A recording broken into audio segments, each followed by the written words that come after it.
I invite you to close your eyes and just feel into your body as you breathe deeply. And we're going to do a little inquiry practice here, where I invite you to investigate your relationship with your mood.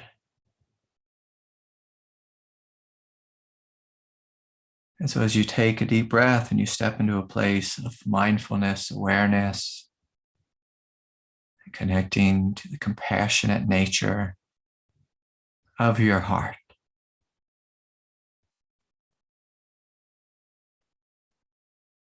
I invite us to begin to explore this question: what is your relationship with your mood, your psychological mood?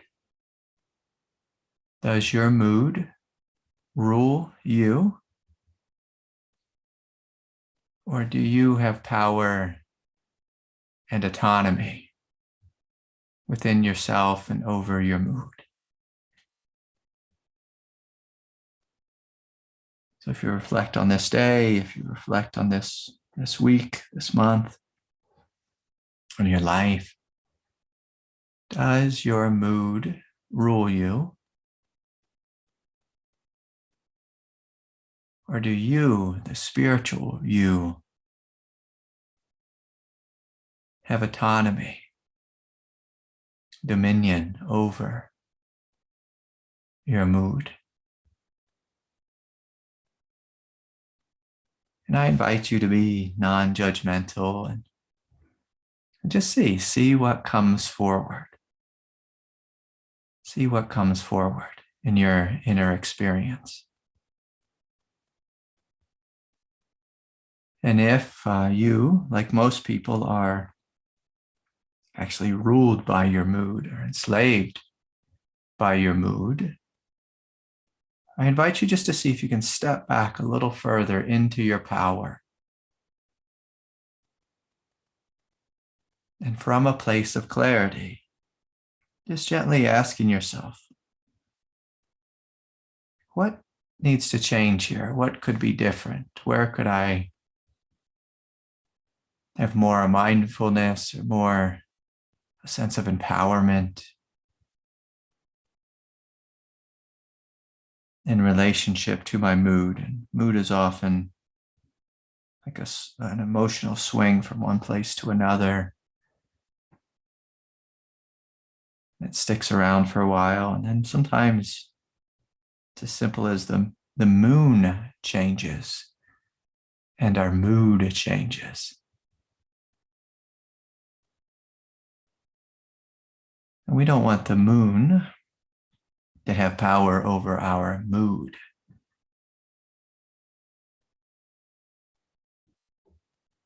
It's okay to admit that this has happened. It's happened with me before.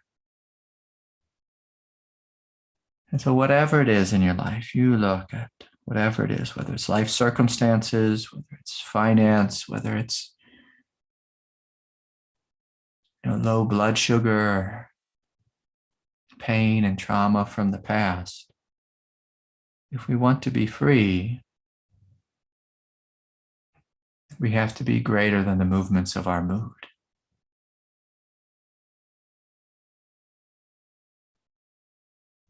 So we're standing in this place of mindfulness and just looking, and now from a place of compassion, I invite you to bring forth your ugliest or wildest moods, or moods that you get entangled in. Like we all have our own. Me personally, I get hangry sometimes and a little confused by my belly. And so again, I invite you just to smile, because again, this is from a place of compassion. And I invite you just to paint a picture of that mood so you can see like that mood personified as a character with a face.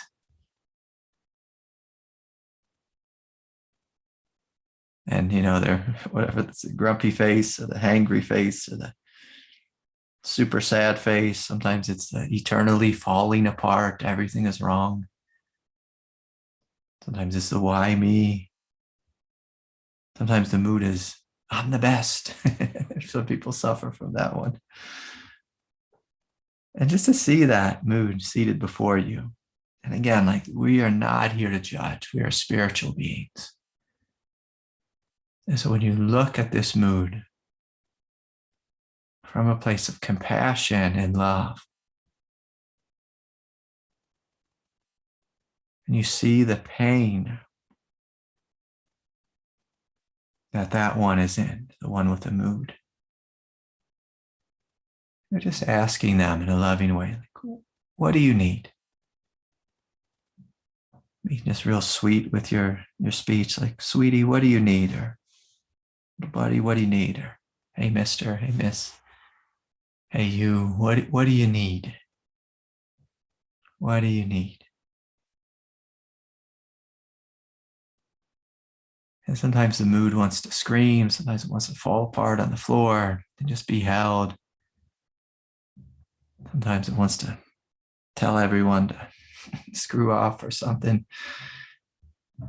And it may respond this way on the surface, but if you look a little deeper, say, what do you really need? How can I help you to soften and to relax, to let go and to trust? What do you need? And so we're doing some tantra here.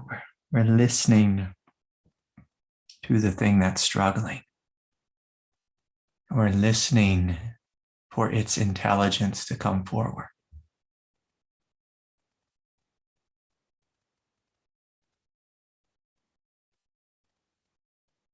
And so as you soften and as you open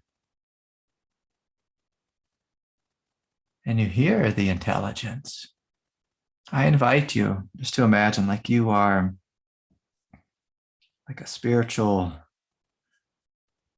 let's say that differently. Let's say that you are a dakini, a being of light. And you can just immediately turn yourself into whatever that divine quality is that the mood is wanting. And just filling it with love, filling it with light, filling it with peace, embracing it, whatever it's wanting. So if it's wanting peace, you turn yourself into peace and you're just flooding the mood with peace. It's like pouring out of your heart and pouring into it. Just wanting to be embraced. This big compassionate energy just flowing in its direction, embracing it, holding it, nurturing it.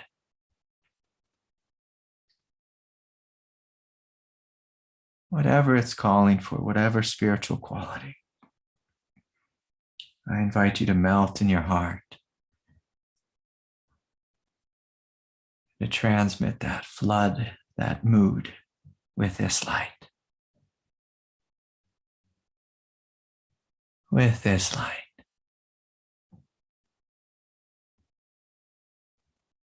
And I invite you to see that mood, just soaking it fully up. Soaking it up fully and completely. And then actually feeling satisfied. If it's falling apart, it's feeling fully and completely held and loved and nurtured. If it's angry, it's being fully calmed into peace and empowerment.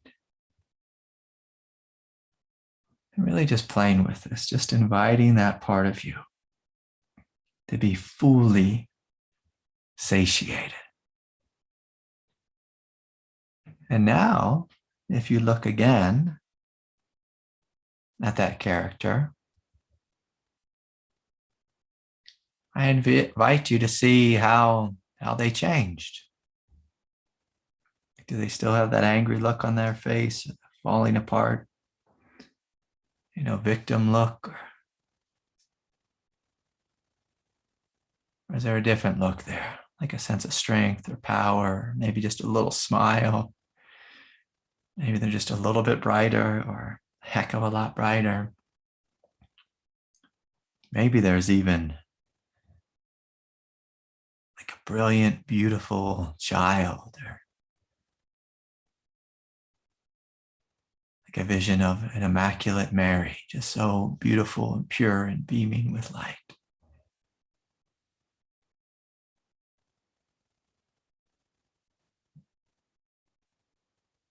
And if there's something really good there, softness and innocence, a light, I invite you to receive that back into the space of your heart. You loving them and them loving you.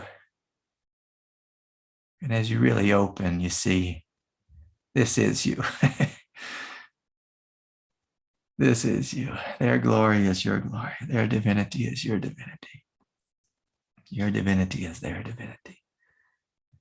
And this non-dual oneness and unity with these parts of ourself that maybe were cut off or lost or really suffering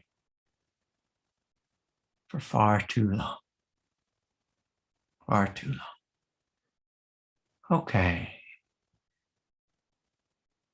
And so, if you want to stay with your experience, you can. If there's still more there, if you want to open your eyes, you can. There's no pressure either way.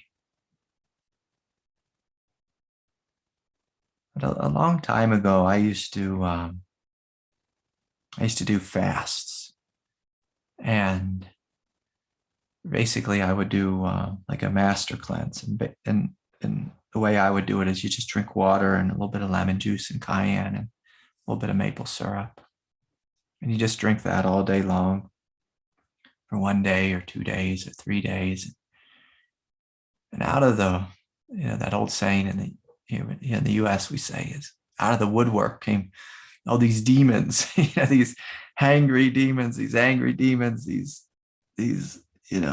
aspects of like a nature that felt beat up by life and abused and traumatized. They'd all just start to come out, and immediately like mindfulness awareness would go out the window, and I would just be like lost in my mood and want to scream and kick and cry and fall apart. And of course, if you're alone and you're truly doing a fast, truly doing a cleanse, like please, allow for that. But there's times when in life when we don't want to just we can't just be just emptying out, detoxing, and allowing our mood to rule us. And we have to have a little sense of discernment. I really would like to use the word control, but control often happens from the superego or the critic, and then that becomes a whole other kind of demon. And so it's more just a gentle sense of discernment from the heart, or gentle discipline in the heart, where we say, I'm not going to allow my mood to rule me. To rule me. I'm a spiritual being. I'm an awakening being. And when you're on this path, whether you're working with Kundalini, or you're working with healing, or you're working with non-dual spiritual awakening, or all three, and you're healing trauma and all, just, you have the whole, the whole human experience.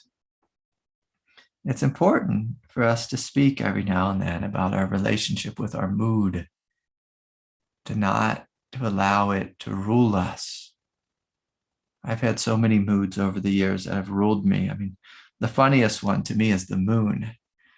When the moon has ruled me, with the full moon, I've been up all night, just had like wild energies in my body, and saying, why is that a big chunk of rock in the sky? Like, why is that ruling me? And of course, as I hope I can say this and not be offensive in any way, but as a man who lives in a house with all girls, I see what that moon does, with their cycle and everything, and what it does to them.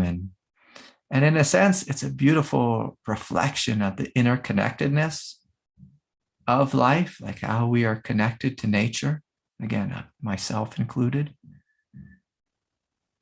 But, as spiritual beings, as awakening beings, we want to make sure that nature doesn't rule us. If nature fully ruled us, hell, I'd be a caveman and I would be pulling you all around by your hair, and saying I'm the boss. And we don't want to live in that kind of way.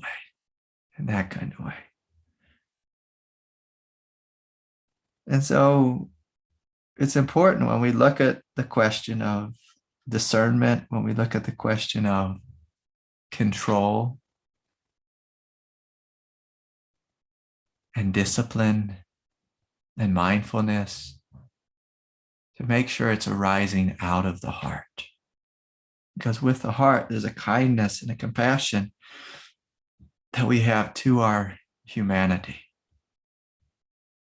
When we try to control from our head, we just kind of clamp down in the central nervous system. Everything becomes tight, the chakras close. And of course, that's very difficult if you're a spiritual being to try to live with closed chakra centers. That's not the way. That's not the way to do it. And if you're a Kundalini person, it makes things so difficult. If you clamp down in that central fight or flight response in the central channel, and you say, no, I'm in charge, I'm in control from my ego. And the Kundalini can't flow, and it turns into a whole mess. What happens is most of us can repress our mood, and then it tends to explode out later on in the day or in the week or whatever.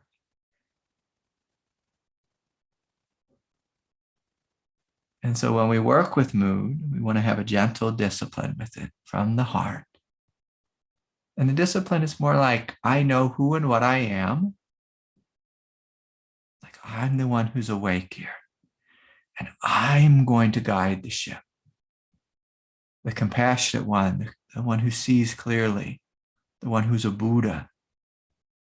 I'm choosing to be this one, and I'm going to steer the ship, not the mood. And so sometimes you just have to gently take the steering wheel away from the mood and say, hey, I see you, and I thank you for trying so hard to do life, but I'm going to take charge. And to help with that transition, sometimes we need to just sit down with our mood in a loving way, maybe massage our heart a little bit and hold our heart. And be really sweet with our mood, be really sweet with our body,